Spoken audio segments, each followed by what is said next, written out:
Hello there friends, Alan here with Generation Tech Shorts. Be sure to subscribe to follow our latest coverage of Andor. So today we're going to take a look at how a show like the Book of Boba Fett imparts background information to their viewers compared to a show like Andor. Both the city of Mos Espa and the city of Ferrix are relatively impoverished places. Life isn't easy for the local inhabitants. In the Book of Boba Fett, we're treated with some dialogue from the locals to explain their situation. If you're a daimyo, then why'd you let the Monga charge us a month's wages for a week's water? Not that we have any wages. It's straight to the point, it's simple, and we get what they're trying to impart here. There's high unemployment and things are rough. You live in the workers' district. You all should be working. There is no work, mighty daimyo. Look around you.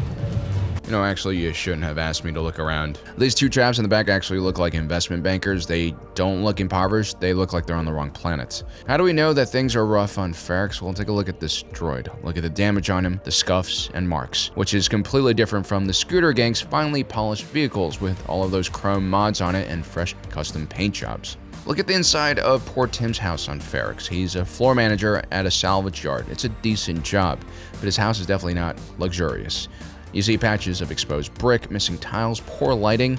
This man clearly has used salvage materials to DIY his own interior. All of these details are classic show don't tell and in itself are not all that interesting or special. It's the bare minimum when it comes to world building. But what makes Andor and Ferrix special is the amount of effort that the inhabitants put into their property.